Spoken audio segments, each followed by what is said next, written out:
général de préfecture,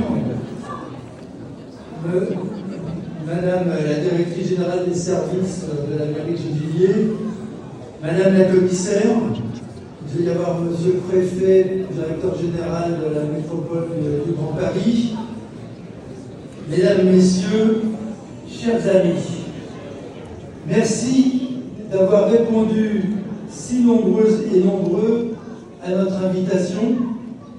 Dans ces périodes troublées et inquiétantes, un peu de chaleur humaine, ça fait beaucoup de bien. Et dans cette salle, je sens de l'humanité à partager, du plaisir de se retrouver et d'être ensemble. Avec l'ensemble de l'équipe municipale qui m'entoure, avec Elsa Fossillon, notre députée, avec Jacques Bourgoin, notre maire honoraire, Nadia Mouadine et Denis Dachary, nos conseillers départementaux, Anne-Laure Pérez, première adjointe, et toute l'équipe, je vous souhaite, nous vous souhaitons une très belle année 2025.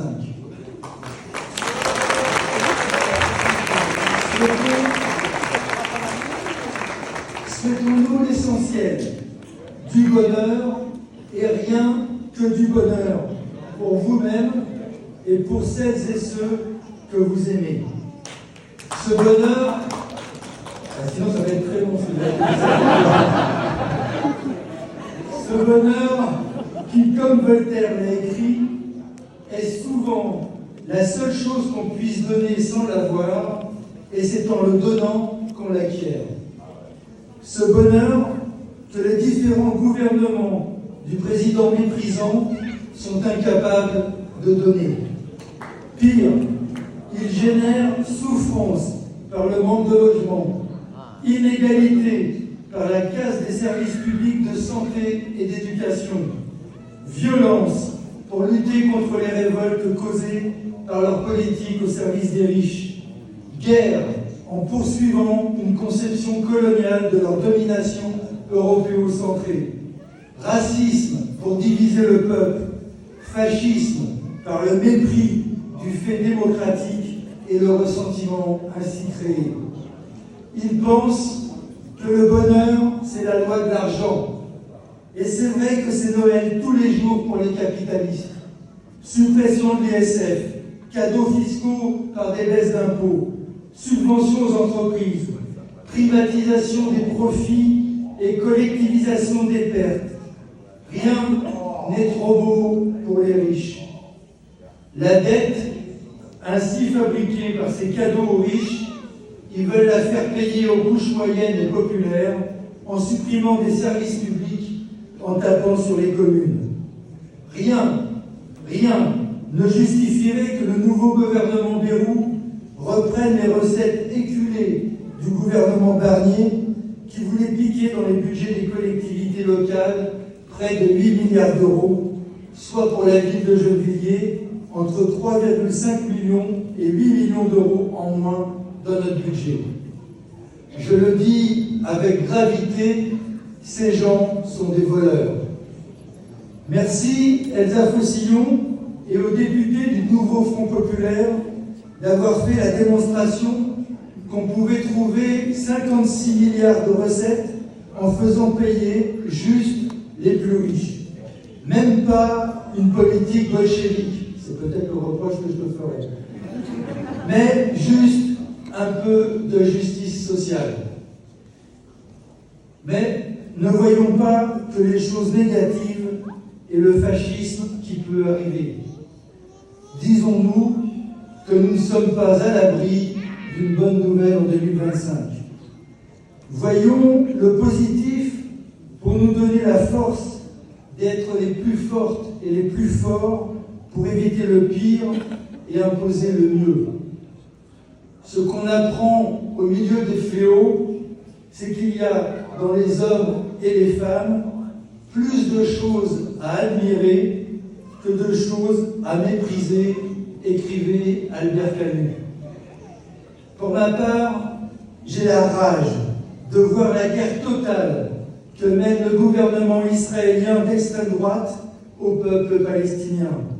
Et j'ai de l'admiration pour mes amis de Al-Boustan, à Jérusalem-Est, qui continuent leurs activités socio-éducatives et leur vie de jeunes Palestiniennes et Palestiniens au milieu des maisons détruites, tout autant que nos amis ukrainiens de Trostianet, qui luttent pour un avenir meilleur à donner à leurs enfants face aux bombes russes. J'ai la rage de voir les talibans en Afghanistan qui chaque jour limitent toujours plus les droits des femmes, ou encore les Ouïghours subir la violente répression chinoise. Et je m'incline devant le courage de ces femmes iraniennes du mouvement Femmes, Vie, Liberté. J'ai la rage de voir plus de 1500 jeunes Villoises et jeunes Villois avoir besoin d'un panier alimentaire parce que leurs revenus sont insuffisants. Et j'ai de l'espoir et de la force avec les 400 personnes de tout âge, de toute origine, inscrites pour remplir ces paniers bénévolement. J'ai la rage de voir des familles souffrir parce qu'elles n'ont pas de logement, qu'elles doivent attendre trop longtemps un logement adapté quand l'État pique 11 millions d'euros dans les pièces de Gennevilliers à l'État. Et j'ai de l'énergie pour agir devant autant de dignité et de détermination des femmes et d'hommes qui mesurent les responsabilités des politiques gouvernementales, départementales et régionales dans leurs difficultés.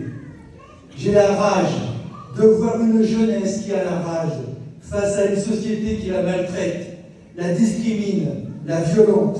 Et j'ai de l'affection pour tous ces jeunes qui font acte de générosité et de solidarité, qui agissent ensemble pour améliorer la vie des uns et des autres et la leur. Et je salue la présence nombreuse des membres du réseau étudiant cet après-midi.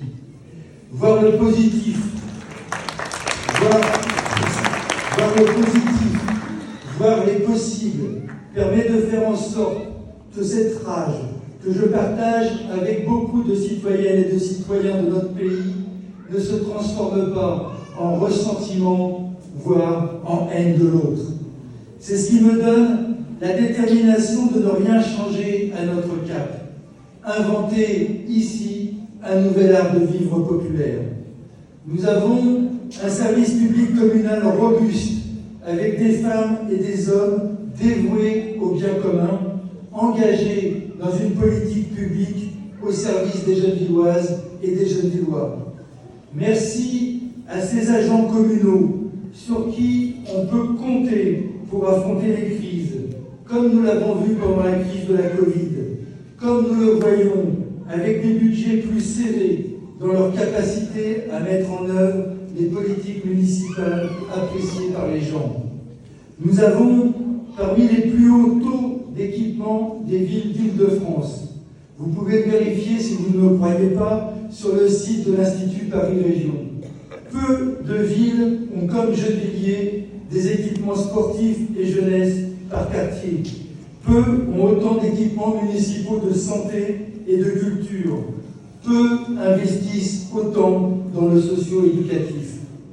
Nous sommes une commune qui expérimente, s'engage sur les enjeux humains et climatiques du XXIe siècle. Une commune où les couches populaires et les couches moyennes sont respectées. Et nous allons continuer de le faire. Au milieu de toutes les attaques sur notre budget, sur les ressources de la ville, sur le service public, sur la démocratie même, nous allons continuer de faire des choix, même sous la contrainte, des choix qui visent à garder un cap qui priorise les êtres humains et la bataille climatique, la question sociale et d'égale liberté avec la question environnementale. Vous pourrez compter sur notre équipe municipale pour continuer à défendre les intérêts de la ville et de ses habitants. Nous ne faisons pas de promesses, nous agissons.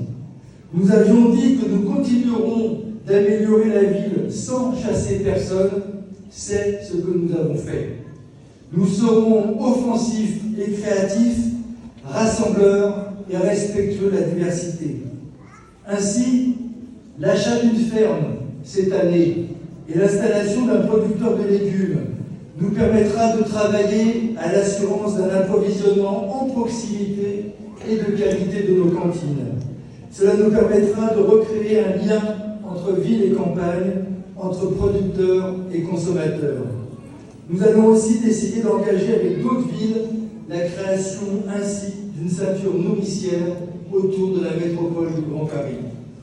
Le festival de spectacles vivants pour les enfants des crèches et des écoles a lieu cette année comme tous les 2 ans.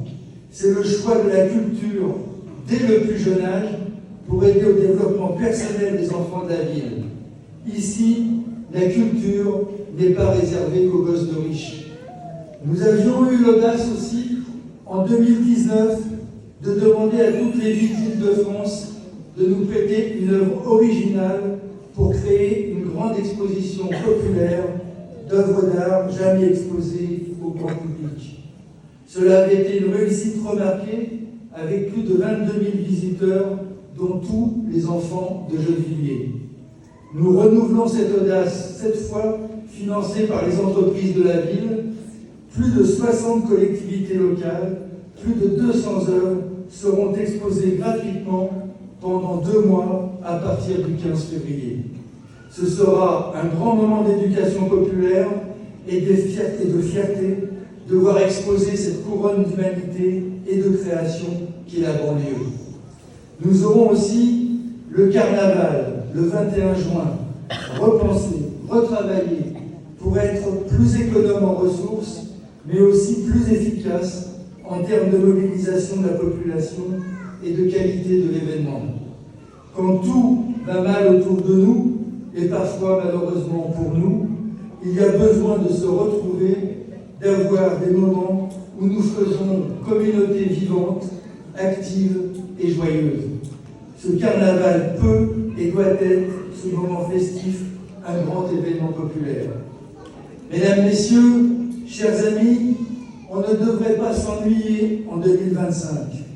Joie et lutte, résistance et action revendicative, fête et culture, changement de mode de vie pour trouver notre bonheur en préservant les ressources naturelles et la biodiversité devrait rythmer notre vie collective et individuelle. Je vous souhaite donc pour vous-même, pour vos proches, pour celles et ceux que vous aimez, tout le bonheur du monde. Comme le dit la chanson, que votre soleil éclaircisse l'ombre, qu'il brille d'amour au quotidien. Tous mes vœux pour 2025.